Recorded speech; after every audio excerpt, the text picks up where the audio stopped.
வணக்கம். சுப்ரீம் செய்திகளுக்காக இரா செல்வமணி. இன்றைய முதன்மை செய்திகள். புத்த பூர்ணிமாவை முன்னிட்டு வரும் 23ஆம் தேதி புதுச்சேரி ஜிப்மர் மருத்துவமனையின் புற நோயாளிகள் பிரிவு இயங்காது என நிர்வாகம் அறிவிப்பு வெளியிட்டுள்ளது. பொது இடங்களில் குப்பைகளை கொட்டுபவர்களுக்கு இனி அபராதம் விதிக்கப்படும் என உழவர்கரை நகராட்சி எச்சரிக்கை விடுத்துள்ளது.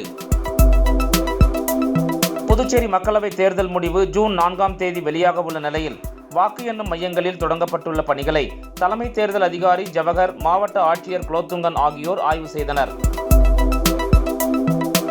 இனி விரிவான செய்திகள். புத்த பூர்ணிமாவை முன்னிட்டு வரும் 23ஆம் தேதி புதுச்சேரி ஜிப்மர் மருத்துவமனையின் புற நோயாளிகள் பிரிவு இயங்காது என நிர்வாகம் அறிவிப்பு வெளியிட்டுள்ளது. புதுச்சேரி ஜிப்மர் இயக்குனர் அலுவலகம் வெளியிட்டுள்ள செய்திக்குறிப்பில் மத்திய அரசு விடுமுறை தினமாக வரும் 23ஆம் தேதி புத்த பூர்ணிமாவை அறிவித்துள்ளது. எனவே புதுச்சேரி ஜிப்மரின் வெளிப்புற நோயாளிகள் பிரிவு நாளை இயங்காது. அன்று நோயாளிகள் வருவதை தவிர்க்க வேண்டும் என்றும், ஆனாலும் அவசர பிரிவு சேவைகள் அனைத்தும் வழக்கம் போல இயங்கும் என அதில் குறிப்பிடப்பட்டுள்ளது.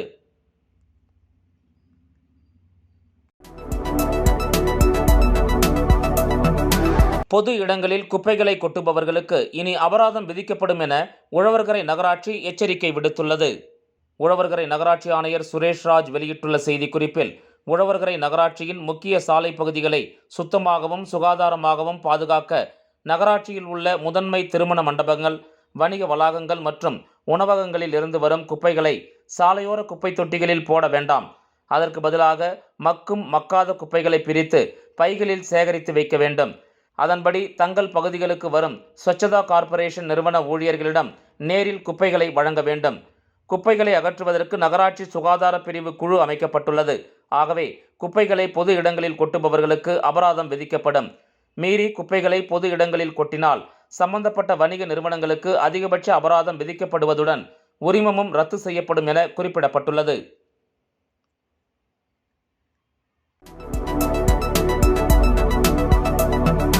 புதுச்சேரி மக்களவை தேர்தல் முடிவு ஜூன் 4ஆம் தேதி வெளியாக உள்ள நிலையில் வாக்கு எண்ணும் மையங்களில் தொடங்கப்பட்டுள்ள பணிகளை தலைமை தேர்தல் அதிகாரி ஜவஹர், மாவட்ட ஆட்சியர் குலோத்துங்கன் ஆகியோர் ஆய்வு செய்தனர்.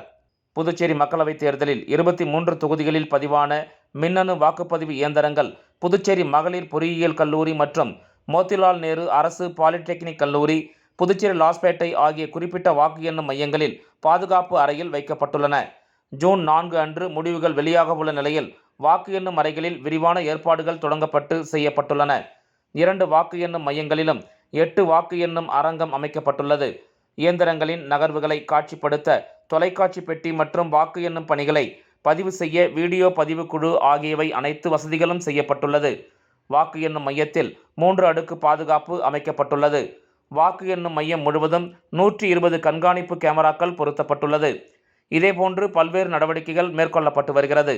இதனை மாநில தேர்தல் அதிகாரி ஜவஹர், மாவட்ட ஆட்சியர் குலோத்துங்கன் ஆகியோர் இன்று பார்வையிட்டு ஆய்வு மேற்கொண்டனர்.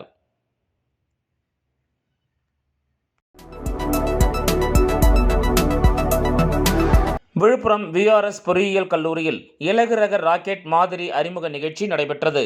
விழுப்புரம் VRS தனியார் பொறியியல் மற்றும் தொழில்நுட்ப கல்லூரியில் தனியார் நிறுவனமான ஏரோகிரீன் டெக்னாலஜிஸ் மூலம் இலகு ரக ராக்கெட் மற்றும் ரோபோக்கள் ஆராய்ச்சிக்கான புரிந்துணர்வு ஒப்பந்தம் சமீபத்தில் கையெழுத்தானது. அதன் தொடர்ச்சியாக VRS கல்லூரி வளாகத்தில் இலகு ரக ராக்கெட் மாதிரி அறிமுக நிகழ்ச்சி நடைபெற்றது.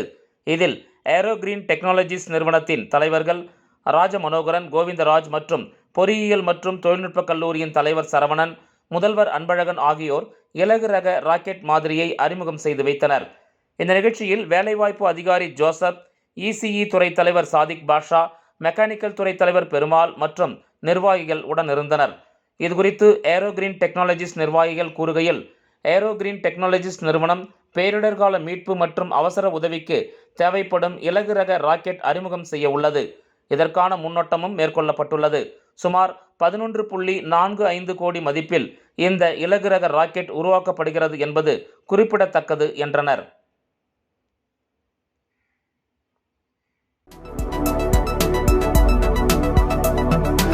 தவறான யூகங்களை பொய்யாக்கி பாஜக வெற்றி பெறும் என்றும் 3வது முறையாக நரேந்திர மோடி பிரதமராக பதவி ஏற்பார் என அமைச்சர் நமச்சிவாயம் தெரிவித்துள்ளார்.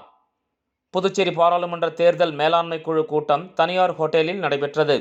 பாஜக மாநில தலைவர் செல்வகணபதி எம்பி தலைமையில் நடைபெற்ற இந்த கூட்டத்தில் பாஜக வேட்பாளர் அமைச்சர் நமச்சிவாயம் முன்னிலையில் நடைபெற்ற கூட்டத்தில் பாஜக மேலிட பொறுப்பாளர் நிர்மல்குமார் சுரானா சிறப்பு விருந்தினராக கலந்து கொண்டார்.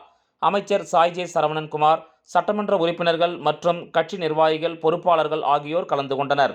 இக்கூட்டத்தில் பேசிய அமைச்சர் நமச்சிவாயம், அனைத்து தவறான யூகங்களையும் தவிடுபொடியாக்கி வெற்றி பெறுவது உறுதி என்றும் வரும் ஜூன் 4ஆம் தேதி நரேந்திர மோடி 3வது முறையாக பதவியேற்பார் என்றார்.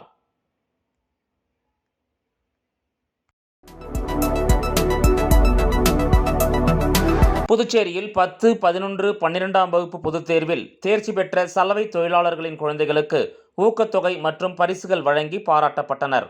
புதுச்சேரியில் நடந்து முடிந்த 10, 11 மற்றும் 12ஆம் வகுப்பு பொதுத் தேர்வில் தேர்ச்சி பெற்ற சலவை தொழிலாளர்களின் குழந்தைகளுக்கு பரிசுகள், ஊக்கத்தொகை வழங்கும் பாராட்டு விழா நடைபெற்றது. சங்கத் தலைவர் சுப்பிரமணியன், கௌரவ தலைவர் சண்முகம் ஆகியோர் இதற்கு தலைமை தாங்கினர். இதில் சிறப்பு விருந்தினராக ஓய்வு பெற்ற தொழிலாளர் துறை உதவி ஆணையர் முத்துலிங்கம், தொழிலதிபர் ஆனந்தகுமார், முருகன் ஆகியோர் கலந்து கொண்டு தேர்ச்சி பெற்ற அனைத்து மாணவ மாணவிகளுக்கும் ஸ்கூல் பேக் மற்றும் 90% மதிப்பெண் எடுத்து தேர்ச்சி பெற்ற மாணவர்களுக்கு ரூபாய் 5000 வீதமும், 85% மதிப்பெண்களை எடுத்து தேர்ச்சி பெற்ற மாணவர்களுக்கு ரூபாய் 3000 வீதமும், 80% மதிப்பெண்கள் எடுத்து தேர்ச்சி பெற்ற மாணவர்களுக்கு ரூபாய் 2000 வீதமும் ஊக்கத்தொகையாக வழங்கி பாராட்டினர். இதில் சலவை தொழிலாளர்கள் நலச்சங்க நிர்வாகிகள் மற்றும் சலவை தொழிலாளர்கள் மற்றும் மாணவ மாணவிகள் பலர் கலந்து கொண்டனர்.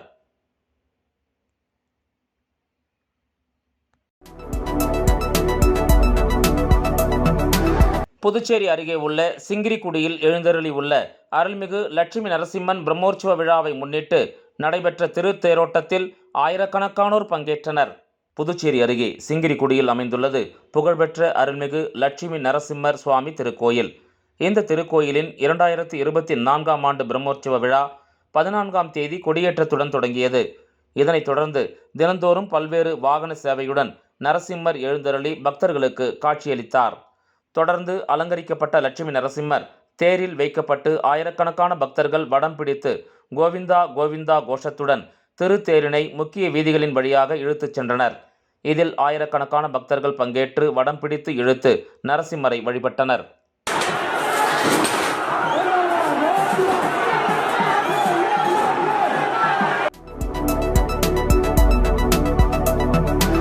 வில்லியனூரில் நடைபெற்ற தேர் திருவிழாவினை முன்னிட்டு என்ஆர் காங்கிரஸ் பிரமுகர் செந்தில் ஏற்பாட்டில் அன்னதானம் வழங்கப்பட்டது.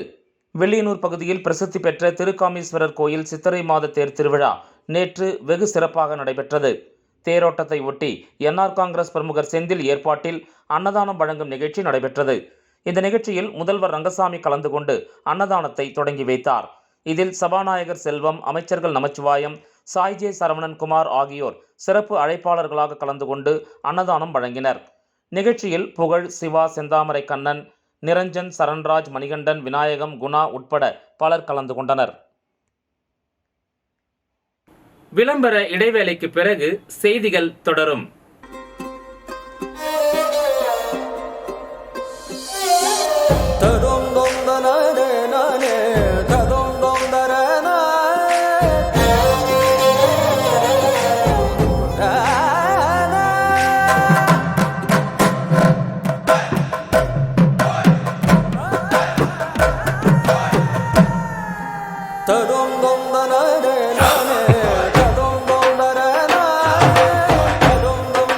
One India, one emotion.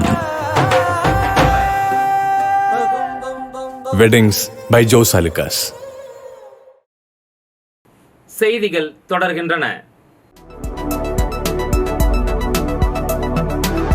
Madukarai Pattambakkam செல்லும் சாலை பகுதியில் கொட்டப்பட்டுள்ள கோழி கழிவுகள் அதிரடியாக அகற்றப்பட்ட நிலையில் நீர்நிலை பகுதிகளில் கோழி கழிவுகளை கொட்டுபவர்கள் மீது கடுமையான நடவடிக்கை பாயும் என ஆணையர் எச்சரிக்கை விடுத்துள்ளார். நெட்டப்பாக்கம் பஞ்சாயத்துக்கு உட்பட்ட மடுகரை பட்டாம்பாக்கம் செல்லும் பிரதான சாலையில் உள்ள ஏரிக்கரை பகுதியில் கோழி கழிவுகளை சமூக விரோதிகள் சிலர் மூட்டை மூட்டையாக வீசிச் சென்றுள்ளனர். இதனால் தற்போது பெய்து வரும் மழையினால் சுகாதார சீர்கேடு ஏற்பட்டு நோய் தொற்றும் ஏற்படும் அவல நிலை ஏற்பட்டுள்ளது. இதுகுறித்து செய்திகள் பல்வேறு ஊடகங்களில் வெளியான நிலையில் நெட்டப்பாக்கம் கம்யூன் பஞ்சாயத்து ஆணையர் ரமேஷ் மற்றும் அதிகாரிகள் சம்பவ இடத்திற்கு விரைந்து சென்று கோழி கழிவுகள் அனைத்தையும் முற்றிலுமாக அகற்றி நடவடிக்கை எடுத்தனர். மேலும் பேருந்து நிலைய பகுதி, சாராயக்கடை பகுதி ஆகிய இடங்களில் உள்ள குப்பைகளையும் அகற்றி தூய்மையாக மாற்றினர். இந்த நிகழ்வில் உதவி பொறியாளர் ராமலிங்கேஸ்வர ராவ், இளநிலை பொறியாளர் ஐயப்பன் மற்றும் அதிகாரிகள் உடனிருந்தனர். மேற்கொண்டு பொது இடங்கள் மற்றும் நீர்நிலை பகுதிகளில் கோழி கழிவுகளை கொட்டுபவர்கள் மீது அபராதம் விதிக்கப்படும் என்றும், மீறினால் கடைக்கு சீல் வைக்கப்படும் என்றும் ஆணையர் எச்சரிக்கை விடுத்துள்ளார்.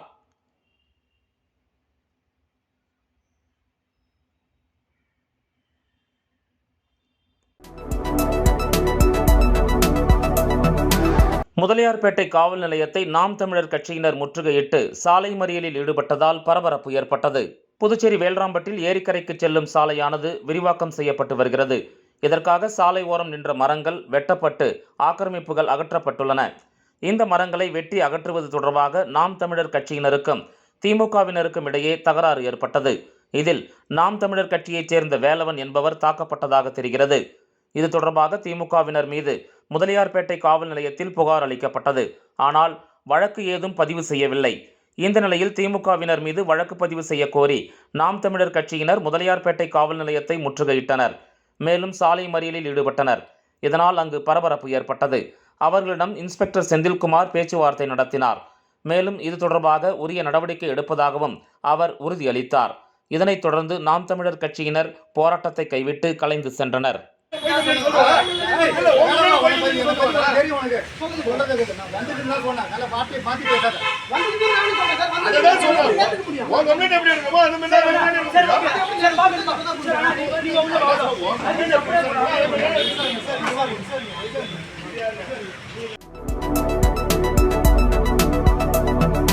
புதுச்சேரி அருள்மிகு கதிர்வேல் சுவாமி அவதார வைகாசி விசாகத்தை முன்னிட்டு 108 பால்குட அபிஷேகம் மற்றும் 108 சங்காபிஷேகம் நடைபெற்றது.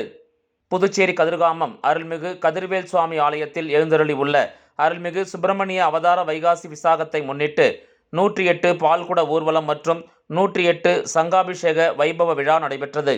இதற்காக காலை 7 மணிக்கு 108 சங்கு ஸ்தாபனம் செய்யப்பட்டது. தொடர்ந்து 108 பால்குடங்கள் அருள்மிகு முத்துமாரியம்மன் ஆலயத்திலிருந்து புறப்பட்டு மாட வீதி வழியாக வலம் வந்து முருகன் ஆலயத்தை வந்தடைந்தது. அங்கு 108 பால்குடத்தில் சுவாமிக்கு மகா அபிஷேகமும் ஆராதனையும் நடைபெற்றது. தொடர்ந்து 108 சங்காபிஷேகம் நடைபெற்றது. இதில் மகா தீப ஆராதனையும் உடன் பிரகார உற்சவமும் நடைபெற்றது. தொடர்ந்து கலந்து கொண்ட பக்தர்களுக்கு பிரசாதங்கள் வழங்கப்பட்டது. குழந்தை பாக்கியம் இல்லாத தாய்மார்கள் மற்றும் திருமணம் ஆகாத கன்னி பெண்கள் உடனடியாக திருமணம் ஆகிறது என்பது ஐதீகம். நிகழ்ச்சிக்கான ஏற்பாடுகளை கோயில் நிர்வாக அதிகாரி இளங்குமரன் மற்றும் உபயதாரர் வெள்ளாளர் வீதி கிருஷ்ணமூர்த்தி குடும்பத்தார் உள்ளிட்ட பொதுமக்கள் திரளாக கலந்து கொண்டனர்.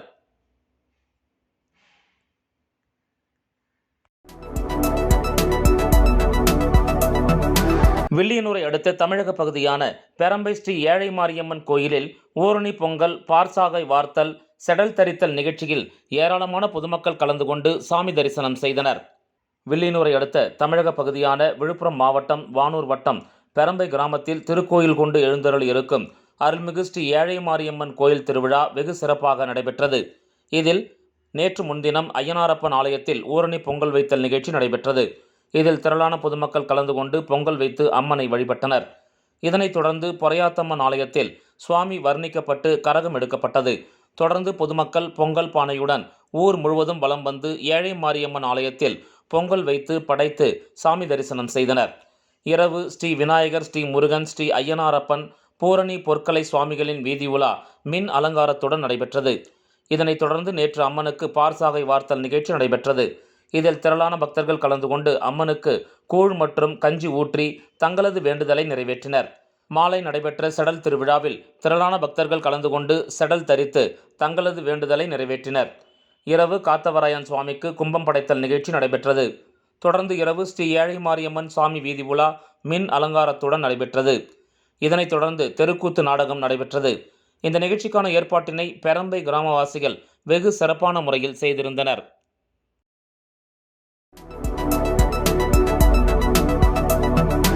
புதுச்சேரி ரயில் நிலையத்தில் போதைப்பொருள் தடுப்பு பிரிவு போலீசார் திடீர் சோதனையில் ஈடுபட்ட போது புவனேஸ்வரில் இருந்து வந்த நபரிடமிருந்து ஹான்ஸ், குட்கா உள்ளிட்ட போதைப் பொருட்களை பறிமுதல் செய்தனர். புதுச்சேரியில் நாளுக்கு நாள் கஞ்சா விற்பனை அதிகரித்து வருகின்றது. குறிப்பாக ரயில் மூலம் புதுச்சேரிக்கு கஞ்சா உட்பட போதைப் பொருட்கள் கடத்தி வரப்படுவதாக புகார் எழுந்துள்ளது. இதனை தடுக்க காவல்துறையும் பல்வேறு நடவடிக்கைகளை மேற்கொண்டு வருகின்றது.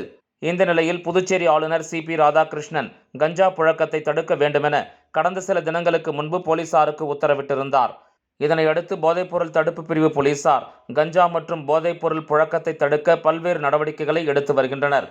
அந்த வகையில் போதைப்பொருள் தடுப்பு பிரிவு இன்ஸ்பெக்டர் தனசேகரன் தலைமையிலான போலீசார் மோப்ப நாயுடன் சென்று புதுச்சேரி ரயில் நிலையத்தில் அதிரடியாக சோதனை மேற்கொண்டனர். அப்போது வெளி மாநிலங்களில் இருந்து வரும் பயணிகளை சோதனை மேற்கொண்டனர். மேலும் புவனேஸ்வரில் இருந்து புதுச்சேரி வந்த ரயில் பயணிகளிடம் சோதனை செய்தபோது ஒரு நபர் ஹான்ஸ், குட்கா உள்ளிட்ட போதைப் பொருட்களை மறைத்து எடுத்து வந்தது தெரிய வந்தது. இதனைத் தொடர்ந்து போதைப் பொருட்களை பறிமுதல் செய்த போலீசார் அந்த நபரை ஒதியஞ்சாலை காவல் நிலையத்தில் ஒப்படைத்தனர். போதைப்பொருள் தடுப்பு பிரிவு போலீசாரின் திடீர் சோதனையால் ரயில் நிலையத்தில் சிறிது நேரம் பரபரப்பு ஏற்பட்டது.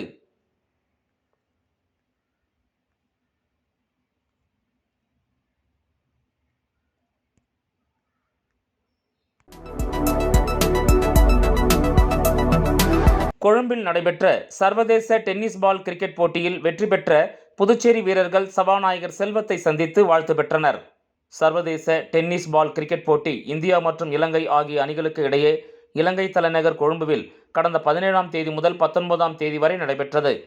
இந்த டென்னிஸ் பால் கிரிக்கெட் போட்டியில் இந்திய அணி சார்பாக ஜூனியர் ஆண்கள், சீனியர் ஆண்கள் மற்றும் பெண்கள் அணிகள் பங்கு பெற்று விளையாடின. இதில் ஜூனியர் ஆண்கள் அணியில் புதுச்சேரி மாநிலத்தைச் சேர்ந்த பிருத்திவிராஜ், ஆதி, ஈஃபன் ஆகிய 3 வீரர்கள் மற்றும் சீனியர் ஆண்கள் பிரிவில் புதுச்சேரி மாநிலத்தைச் சேர்ந்த ராகுல், பிரசாந்த், எழில், விஜய் ஆகிய 4 வீரர்களும், சீனியர் பெண்கள் அணியில் புதுச்சேரி மாநிலத்தைச் சேர்ந்த சஷ்மிதா ராஜா, பொன்மதி ஆகிய 2 வீராங்கனைகள் பங்கு பெற்று விளையாடினர். இலங்கை, இந்தியா இடையே நடைபெற்ற 3 போட்டிகள் கொண்ட இத்தொடரில் இந்திய அணி 3-0 என்ற கணக்கில் வெற்றி பெற்றது. இத்தொடரில் வெற்றி பெற்று தாயகம் திரும்பிய புதுச்சேரி மாநிலத்தைச் சேர்ந்த இந்திய அணி வீரர், வீராங்கனைகள் சட்டப்பேரவைத் தலைவர் செல்வத்தை நேரில் சந்தித்து வாழ்த்து பெற்றனர். அப்போது சட்டப்பேரவைத் தலைவர் செல்வம் அவர்கள் வீரர், வீராங்கனைகளை பாராட்டி சால்வை அணிவித்து வாழ்த்து தெரிவித்தார்.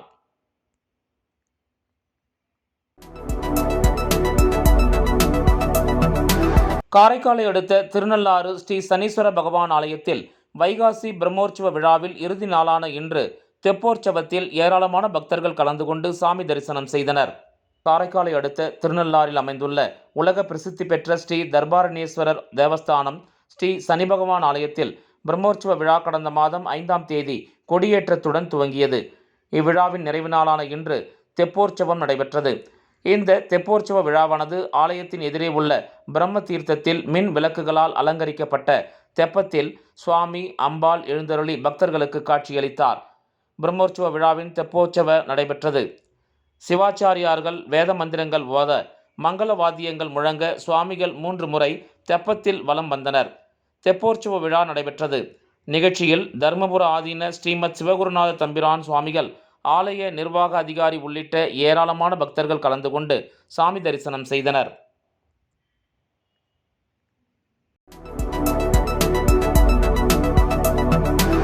அரியாங்குப்பம் மார்க்கெட்டில் நடைபாதையை ஆக்கிரமித்துள்ள கடைகளை ஆணையர் ரமேஷ் தலைமையில் ஊழியர்கள் அகற்றினர். புதுச்சேரி அரியாங்குப்பம் கொம்யூன் பஞ்சாயத்துக்கு எதிரே மார்க்கெட் உள்ளது. இங்கு வியாபாரிகள் பலர் நடைபாதையை ஆக்கிரமித்து வியாபாரம் செய்து வந்தனர். மார்க்கெட்டுக்கு செல்லும் பொதுமக்கள் நடந்து செல்ல வழியில்லாமல் அவதி அடைந்து வந்த நிலையில் இதுகுறித்து பொதுமக்கள் அரியாங்குப்பம் கொம்யூன் பஞ்சாயத்தில் புகார் தெரிவித்தனர். அதன் அடிப்படையில் மார்க்கெட் பகுதியில் சாலையோரம் உள்ள ஆக்கிரமிப்புகளை ஆணையர் ரமேஷ் தலைமையில் மேலாளர், இளநிலை பொறியாளர், வருவாய் ஆய்வாளர்கள், அரியாங்குப்பம் காவல்துறையினர் மற்றும் ஊழியர்கள், துப்புரவு பணியாளர்கள் ஆகியோர் குப்பை லாரி, வண்டி மற்றும் JCB இயந்திரம் மூலம் ஆக்கிரமிப்புகளை அகற்றும் பணியில் ஈடுபட்டனர். மேலும் நடைபாதையை ஆக்கிரமித்து வியாபாரம் செய்தால் பொருட்கள் பறிமுதல் செய்யப்படுவதுடன் உரிமமும் ரத்து செய்து சீல் வைக்கப்படும் என வியாபாரிகளுக்கு எச்சரிக்கை விடுத்தனர். மீண்டும் முதன்மைச் செய்திகள். புத்த பூர்ணிமாவை முன்னிட்டு வரும் 23ஆம் தேதி புதுச்சேரி ஜிப்மர் மருத்துவமனையின் புற நோயாளிகள் பிரிவு இயங்காது என நிர்வாகம் அறிவிப்பு வெளியிட்டுள்ளது. பொது இடங்களில் குப்பைகளை கொட்டுபவர்களுக்கு இனி அபராதம் விதிக்கப்படும் என உழவர்கரை நகராட்சி எச்சரிக்கை விடுத்துள்ளது. புதுச்சேரி மக்களவைத் தேர்தல் முடிவு ஜூன் 4ஆம் தேதி வெளியாக உள்ள நிலையில் வாக்கு எண்ணும் மையங்களில் தொடங்கப்பட்டுள்ள பணிகளை தலைமை தேர்தல் அதிகாரி ஜவஹர், மாவட்ட ஆட்சியர் குலோத்துங்கன் ஆகியோர் ஆய்வு செய்தனர். இந்த செய்தி அறிக்கை இத்துடன் நிறைவு பெறுகிறது. வணக்கம்.